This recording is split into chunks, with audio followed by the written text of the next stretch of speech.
आज की हमारी कहानी विशंभर नाथ शर्मा कौशिक की बड़ी ही मार्मिक कहानी है। ताई। ताऊ जी, हमें रेलगाड़ी ला दोगे ना? कहता हुआ ये एक 5 वर्षीय बालक बाबू रामदास जी की ओर दौड़ा। बाबू साहब ने दोनों बाहें फैलाकर कहा, हाँ बेटा, ला देंगे। उनके इतना कहते कहते बालक उनके निकट आ गया। उन्होंने बालक को गोद में उठा लिया और उसका मुख चूमकर बोले, क्या करेगा रेलगाड़ी? बालक बोला, उसमें बैठकर बली दूर जाएंगे। हम भी जाएंगे, चुन्नी को भी ले जाएंगे, बाबूजी को नहीं ले जाएंगे। हमें रेलगाड़ी लाकर नहीं देते। ताऊ जी, तुम ला दोगे तो तुम्हें ले जाएंगे। बाबू रामदास जी बोले, और किसे ले जाएगा? बालक एकदम सोच भरकर कह रहा, बच, और किसी को नहीं ले जाएंगे। पास ही बाबू रामदास जी की अर्धांगिनी बैठी थी। बाबू साहब ने उनकी ओर इशारा करके कहा, और अपनी ताई को नहीं ले जाएगा? बालक कुछ देर तक अपनी ताई की ओर देखता रहा। ताई जी उस समय कुछ चिड़ी हुई सी बैठी थी। बालक को उनके मुख का यह भाव अच्छा न लगा, अतएव वह बोला, ताई को नहीं ले जाएंगे। ताई जी सुपारी काटते हुए बोली, अपने ताऊ जी को ही ले जा, मेरे ऊपर दया रख। ताई ने यह बात बड़ी रुखाई के साथ कही। बालक ताई के शुष्क व्यवहार को तुरंत ताड़ गया। बाबू साहब ने फिर पूछा, ताई को क्यों नहीं ले जाएगा?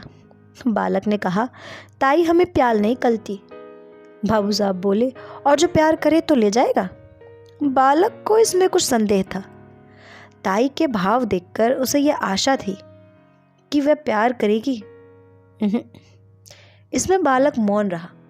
बाबू साहब ने फिर पूछा, क्यों रे, बोलता नहीं? ताई प्यार करे तो रेल पर बिठाकर ले जाएगा? बालक ने ताऊ जी को प्रसन्न करने के लिए केवल सिर हिलाकर स्वीकार कर लिया, परंतु मुख से कुछ नहीं कहा। बाबू साहब उसे अपनी अर्धांगिनी के पास ले जाकर उनसे बोले, लो, इसे प्यार कर लो तो तुम्हें ले जाएगा। परंतु बच्चे की ताई श्रीमती रामेश्वरी को पति की यह चुगलबाजी अच्छी नहीं लगी। वह तुनक कर बोली, तुम ही रेल पर बैठ कर जाओ, मुझे नहीं जाना। बाबू साहब ने रामेश्वरी की बात पर ध्यान नहीं दिया। बच्चे को उनकी गोद में बैठाने की चेष्टा करते हुए बोले, प्यार नहीं करोगी तो फिर रेल में नहीं बिठावेगा? क्यों रे मनोहर? मनोहर ने ताऊ की बात का उत्तर नहीं दिया। उधर ताई ने मनोहर को अपनी गोद से ढकेल दिया। मनोहर नीचे गिर पड़ा। शरीर में तो चोट नहीं लगी, पर हृदय में चोट लगी। बालक रो पड़ा। बाबू साहब ने बालक को गोद में उठा लिया, चुमकार पुचकार कर चुप किया और तत्पश्चात उसे कुछ पैसा तथा रेलगाड़ी ला देने का वचन देकर छोड़ दिया। बालक मनोहर भयपूर्ण दृष्टि से अपनी ताई की ओर ताकता हुआ उस स्थान से चला गया। मनोहर के चले जाने पर बाबू रामदास जी रामेश्वरी से बोले, तुम्हारा यह कैसा व्यवहार है? बच्चे को ढकेल दिया, जो उसे चोट लग जाती तो? रामेश्वरी मुंह मटकाकर बोली, लग जाती तो अच्छा होता, क्यों मेरी खोपड़ी पर लादे देते थे? आप ही मेरे ऊपर डालते थे और आप ही अब ऐसी बातें करते हैं। बाबू साहब कुड़ कर बोले, इसी को खोपड़ी पर लादना कहते हैं। रामेश्वरी बोली, और नहीं किसे कहते हैं? तुम्हें तो अपने आगे और किसी का दुख सुख सूझता ही नहीं। न जाने कब किसका जी कैसा होता है। तुम्हें उन बातों की कोई परवाह नहीं, अपनी चूहल से काम है बस। बाबूजी बोले, बच्चों की प्यारी प्यारी बातें सुनकर तो चाहे जैसा जी हो प्रसन्न हो जाता है, मगर तुम्हारा हृदय ना जाने किस धातु का बना हुआ है। रामेश्वरी ने कहा, तुम्हारा हो जाता होगा और होने को होता है, मगर बच्चा भी तो वैसा होना चाहिए। पराये धन से भी कहीं घर भरता है। बाबूजी कुछ देर चुप रहकर बोले, यदि अपना सगा भतीजा भी पराया धन कहा जा सकता है तो फिर मैं नहीं समझता कि अपना धन किसे कहेंगे। रामेश्वरी कुछ उत्तेजित होकर बोली, बातें बनाना बहुत आसान है। तुम्हारा भतीजा है, तुम चाहे जो समझो, पर मुझे यह बातें अच्छी नहीं लगती। हमारे भाग ही फूटे हैं, नहीं तो यह दिन काहे को देखने पड़ते। तुम्हारा चलन तो इस दुनिया से निराला है। आदमी संतान के लिए ना जाने क्या क्या करते हैं, पूजा पाठ करते हैं, व्रत रखते हैं, पर तुम्हें इन बातों से क्या काम? रात दिन भाई भतीजों में मगन रहते हो। बाबू साहब के मुख पर घृणा का भाव झलक आया। उन्होंने कहा, पूजा पाठ व्रत सब ढकोसला है। जो वस्तु भाग्य में नहीं, वह पूजा पाठ से कभी प्राप्त नहीं हो सकती। मेरे तो यह अटल विश्वास है। श्रीमती जी कुछ कुछ रुआसे स्वर में बोली, इसी विश्वास से तो सब चौपट कर रखा है। ऐसे ही विश्वास पर सब बैठ जाएं तो काम कैसे चले। सब विश्वास पर ही ना बैठे रहे ना, आदमी काहे को किसी बात के लिए चेष्टा करे। बाबू साहब ने सोचा कि मूर्ख स्त्री के मुंह लगना ठीक नहीं, अतएव वह स्त्री की बात का कुछ उत्तर ना देकर वहां से टल गए। बाबू रामदास जी धनी आदमी हैं, कपड़े की आड़त का काम करते हैं, लेन देन भी है। इनसे एक छोटा भाई है, उसका नाम है कृष्णदास। दोनों भाइयों का परिवार एक में ही है। बाबू रामदास जी की आयु 35 वर्ष के लगभग है और छोटे भाई कृष्णदास की आयु लगभग 21 वर्ष। रामदास जी निसंतान हैं। कृष्णदास के 2 संतानें हैं, एक पुत्र, वही पुत्र जिससे पाठक अभी परिचित हो चुके हैं, और एक कन्या। कन्या के वर्ष लगभग 2 वर्ष के बराबर होगी। रामदास जी अपने छोटे भाई और उनकी संतान पर बड़ा स्नेह रखते हैं, ऐसा स्नेह कि उसके प्रभाव से उसे अपनी संतानहीनता कभी खटकती ही नहीं। छोटे भाई की संतान को अपनी संतान समझते हैं। दोनों बच्चे भी रामदास से इतने हिले हैं कि उन्हें अपने पिता से भी अधिक समझते हैं। परंतु रामदास की पत्नी रामेश्वरी, उनको अपनी संतानहीनता का बड़ा दुख है। वह दिन रात संतान ही के सोच में घुली रहती हैं। छोटे भाई की संतान पर पति का प्रेम उनकी आंखों में कांटे की तरह खटकता है। रात के भोजन से इत्यादि से निवृत्त होकर रामदास जी शैया पर लेटे शीतल और मंद वायु का आनंद ले रहे हैं। पास ही दूसरी शैया पर रामेश्वरी हथेली पर सिर रखे किसी चिंता में डूबी हुई थी। दोनों बच्चे अभी बाबू साहब के पास से उठकर अपनी माँ के पास गए थे। बाबू साहब ने अपनी स्त्री की ओर करवट लेकर कहा, आज तुमने मनोहर को बुरी तरह धकेला था, इतना बुरी तरह कि मुझे अब तक उसका दुख है। कभी कभी तो तुम्हारा व्यवहार अमानुषिक हो उठता है। रामेश्वरी देवी ने बोला, तुम्ही ने मुझे ऐसा बना रखा है। उस दिन उस पंडित ने कहा कि हम दोनों के जन्म पत्र में संतान का जोग है और उपाय करने से संतान हो सकती है। उसने उपाय भी बताए थे, पर तुमने उनमें से एक भी उपाय करके ना देखा। बस तुम तो इन्हीं दोनों में मगन रहते हो। तुम्हारी इस बात से दिन रात मेरा कलेजा सुलगता रहता है। आदमी उपाय तो करके देखता है, फिर होना ना होना भगवान के अधीन है। बाबू साहब हंसकर बोले, तुम्हारी जैसी सीधी स्त्री भी क्या कहूँ। तुम इन ज्योतिषों की बातों पर विश्वास करती हो जो दुनिया भर के झूठे और धूर्त हैं। झूठ बोलने की ही तो रोटियां खाते हैं। रामेश्वरी तुनक कर बोली, तुम्हें तो सारा संसार झूठा दिखाई पड़ता है। ये पोथी पुराण भी सब झूठे हैं। पंडित कुछ अपनी तरफ से बनाकर तो नहीं कहते ना, शास्त्र में जो लिखा है वही कहते हैं। वह झूठा है तो वे भी झूठे हैं। अंग्रेजी क्या पढ़ी, अपने आगे किसी को गिनते ही नहीं। जो बातें बाप दादा के ज़माने से चली आ रही हैं उन्हें भी झूठा बताते हो। बाबू साहब बोले, तुम बात तो समझती नहीं, अपने ही ओटे जाती हो। मैं यह नहीं कह सकता कि ज्योतिष शास्त्र झूठा है, संभव है वह सच्चा हो, परंतु ज्योतिषियों में अधिकांश झूठे होते हैं। उन्हें ज्योतिष का पूर्ण ज्ञान तो होता नहीं। 2-1 छोटी मोटी पुस्तकें बढ़कर ज्योतिषी बन बैठते हैं और लोगों को ठगते फिरते हैं। ऐसी दशा में उनकी बातों पर कैसे विश्वास किया जा सकता है। रामेश्वरी बोली, सब झूठे ही हैं, तुम ही एक बड़े सच्चे हो। अच्छा, एक बात पूछती हूँ, भला तुम्हारे जी में संतान का मुख देखने की इच्छा क्या कभी नहीं होती। इस बार रामेश्वरी ने बाबू साहब के हृदय का कोमल स्थान पकड़ा।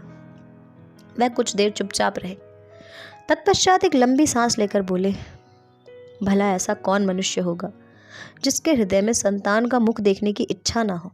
परंतु क्या किया जाए, जब नहीं है और ना होने की कोई आशा ही है, तब उसे व्यर्थ चिंता करने से क्या लाभ। इसके सिवा जो बात अपनी संतान से होती है वही भाई की संतान से भी हो रही है। जितना स्नेह अपनी पर होता उतना ही इन पर भी है। जो आनंद उसकी बाल क्रीड़ा से आता वही इनकी क्रीड़ा से भी आ रहा है। फिर नहीं समझता कि चिंता क्यों की जाए। रामेश्वरी कुड़ कर बोली, तुम्हारी समझ को मैं क्या कहूँ, इसी से तो दिन रात जला करती हूँ। भला तो यह बताओ कि तुम्हारे पीछे क्या इन्हीं से तुम्हारा नाम चलेगा। बाबू साहब ने हंसकर जवाब दिया, अरे तुम भी कहाँ शुद्र बातें ले आई। नाम संतान से नहीं चलता, नाम अपनी सुकृति से चलता है। तुलसीदास को देश का बच्चा बच्चा जानता है। सूरदास को मरे कितने दिन हो चुके हैं। इसी प्रकार जितने महात्मा हो गए हैं उन सबका नाम क्या उनकी संतान के बदौलत चलता है। सच पूछो तो संतान से जितने नाम चलने की आशा रहती है ना, उतनी ही नाम डूब जाने की भी संभावना रहती है। परंतु सुकृति एक ऐसी वस्तु है जिसे नाम बढ़ने के सिवा घटने की आशंका रहती ही नहीं। हमारे शहर में राय गिरधारी लाल कितने नामी थे, उनके संतान कहाँ हैं, पर उनकी धर्मशाला और अनाथालय से उनका नाम अब तक चल रहा है, अभी न जाने कितने दिनों तक चला जाएगा।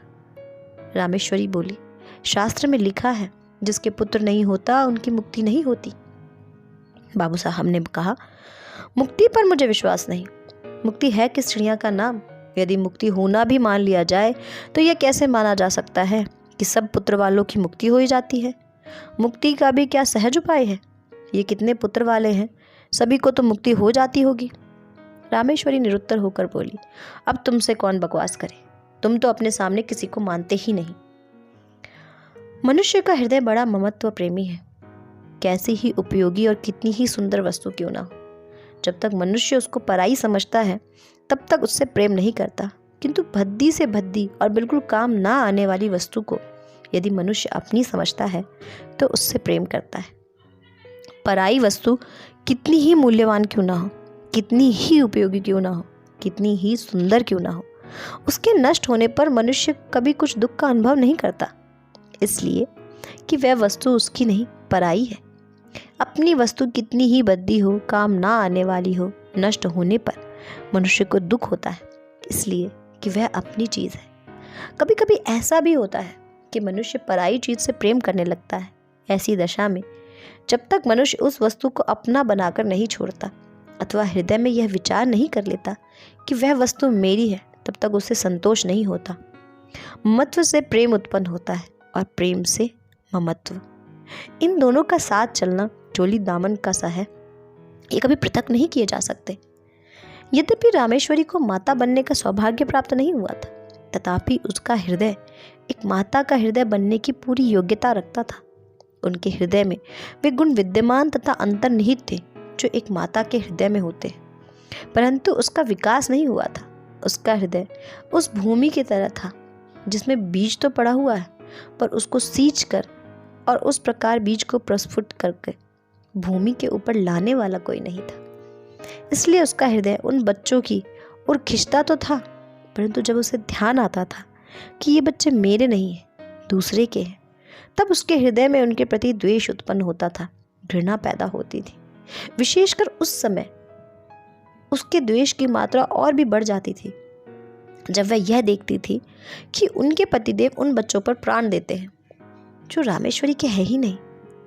शाम का समय था। रामेश्वरी खुली छत पर बैठी हवा खा रही थी। पास उसकी देवरानी भी बैठी थी। दोनों बच्चे छत पर दौड़ दौड़ कर खेल रहे थे। रामेश्वरी उस खेल को देख रही थी। उस समय रामेश्वरी को उन बच्चों का खेलना कूदना बड़ा भला मालूम हो रहा था। हवा में उड़ते हुए उनके बाल, कमल की तरह खिले उन्हें नन्हे नन्हे मुख, उनकी प्यारी प्यारी तोतली बातें, उनका चिल्लाना, भागना, लौट आना इत्यादि क्रियाएं उसके हृदय को शीतल कर रही थी। सहसा मनोहर अपनी बहन को मारने दौड़ा और वह खिलखिलाती हुई दौड़कर रामेश्वरी की गोद में जा गिरी। उसके पीछे पीछे मनोहर भी दौड़ता हुआ आया और वह भी उन्हीं की गोद में जा गिरा। रामेश्वरी उस समय सारा द्वेष भूल गई। उन्होंने दोनों बच्चों को उसी प्रकार हृदय से लगा लिया जिस प्रकार वह मनुष्य लगाता है जो कि बच्चों के लिए तरस रहा हो। उन्होंने बड़ी सदृशता से दोनों को प्यार किया। उस समय यदि कोई अपरिचित मनुष्य उन्हें देखता तो उसे यह विश्वास होता कि रामेश्वरी उन बच्चों की माता है। दोनों बच्चे बड़ी देर तक उसकी गोद में खेलते रहे। सहसा उसी समय किसी के आने की आहट पाकर बच्चों की माता वहां से उठकर चली गई। मनोहर, ले रेलगाड़ी, कहते हुए बाबू रामदास जी छत पर आ गए। उनका स्वर सुनते ही दोनों बच्चे रामेश्वरी की गोद से तड़प कर निकल कर भागे। रामदास जी ने पहले दोनों को खूब प्यार किया, फिर बैठकर रेलगाड़ी दिखाने लगे। इधर रामेश्वरी भी नींद टूटी। पति को बच्चों में मगन होते देख उसकी भौहें तन गई। बच्चों के प्रति हृदय में फिर वही घृणा और द्वेष का भाव जाग उठा। बच्चों को रेलगाड़ी देखकर बाबू साहब रामेश्वरी के पास आए और मुस्कुराकर बोले, आज तो तुम बच्चों को बड़ा प्यार कर रही थी।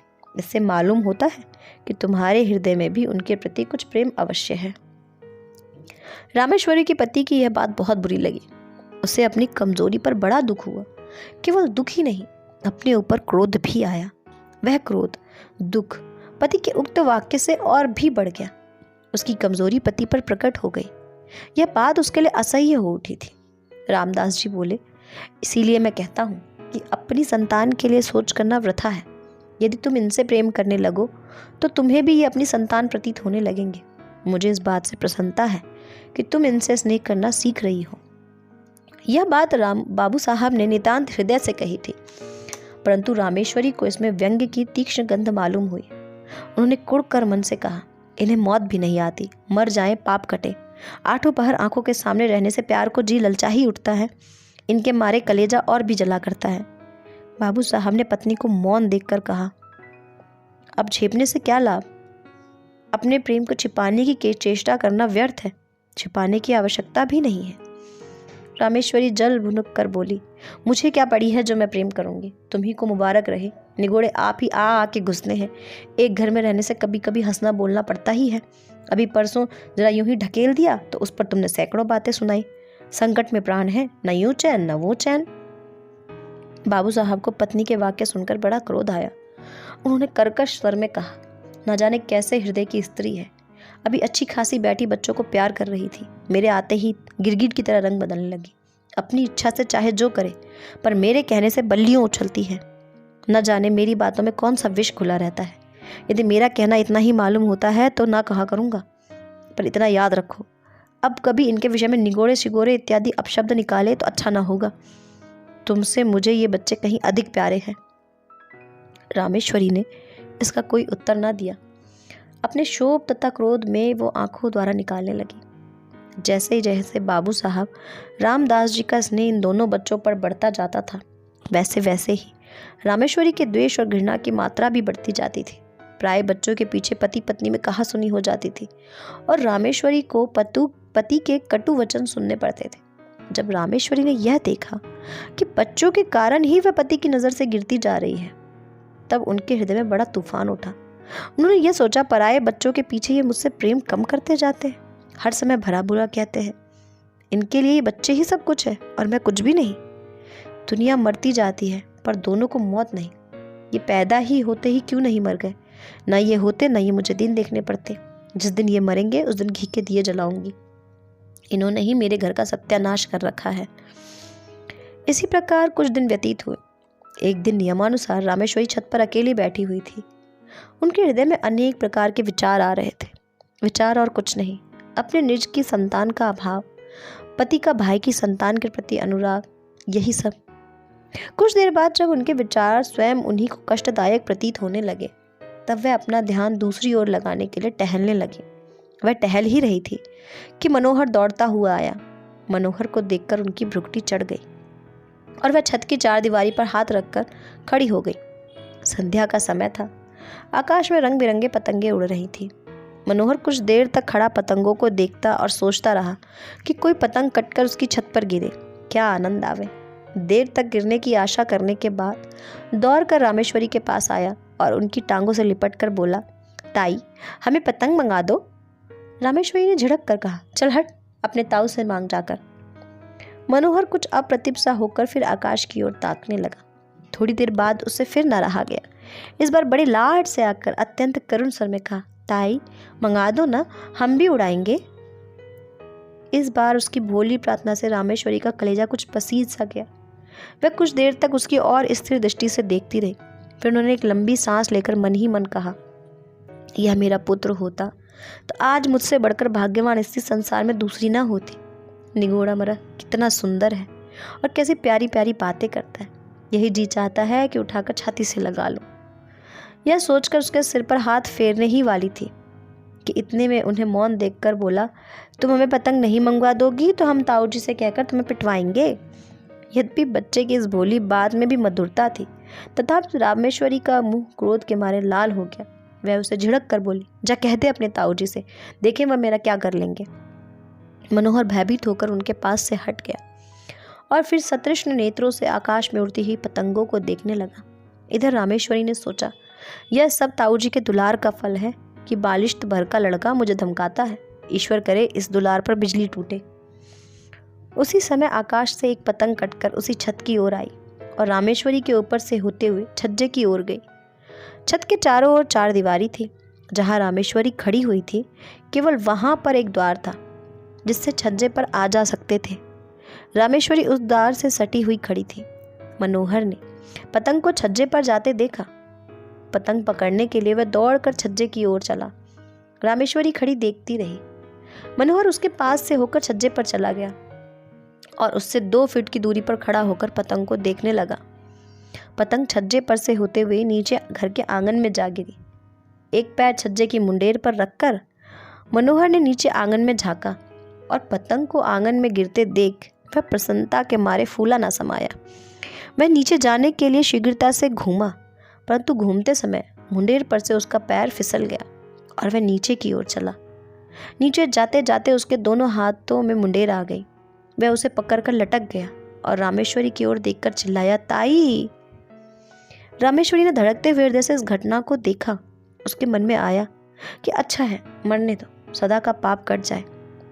यही सोचकर वह एक क्षण रुकी। इधर मनोहर के हाथ से मुंडेर पर से फिसलने लगे। वह अत्यंत भय और करुण नेत्रों से रामेश्वरी की ओर देखकर चिल्लाया, अरे ताई। रामेश्वरी की आंखों में मनोहर की आंखों से जा मिली। मनोहर की वह करुण दृष्टि देखकर रामेश्वरी का कलेजा मुंह में आ गया। उन्होंने व्याकुल होकर मनोहर को पकड़ने के लिए अपना हाथ बढ़ाया। उनका हाथ मनोहर के हाथ तक पहुंचा ही कि मनोहर के हाथ से मुंडेर छूट गई। वह नीचे आ गिरा। रामेश्वरी चीख मारकर छज्जे पर गिर पड़ी। रामेश्वरी 1 सप्ताह तक बुखार में बेहोश पड़ी रही। कभी कभी जोर से चिल्ला उठती थी और कहती थी, देखो देखो वह गिरा जा रहा है, उसे बचाओ, दौड़ो, मेरे मनोहर को बचा लो। कभी वह कहती, बेटा मनोहर, मैंने तुझे बचाया नहीं। हाँ, मैं चाहती तो थी तो बचा सकती थी, देर कर दी। इसी प्रकार के पलाप वह किया करती थी। मनोहर की टांगें उखड़ गई थी। टांग बिठा दी गई। वह क्रमशः फिर अपनी असली हालत पर आने लगा। 1 सप्ताह के बाद रामेश्वरी का ज्वर कम हुआ। अच्छी तरह होश में आने पर उसने पूछा, मनोहर कैसा है? बाबू रामदास जी ने उत्तर दिया, अच्छा है। रामेश्वरी बोली, उसे पास लाओ। मनोहर रामेश्वरी के पास लाया गया। रामेश्वरी ने उसे बड़े प्यार से हृदय लगाया। आंखों से आंसुओं की झड़ी लग गई। हिचकियों से गला रुंध गया। रामेश्वरी कुछ दिनों बाद पूर्ण रूप से स्वस्थ हो गई। अब वह मनोहर और उसकी बहन चुन्नी से द्वेष नहीं करती थी और मनोहर तो अब उनका प्राणाधार हो गया था। उसके बिना उन्हें एक क्षण भी कल नहीं पड़ती थी।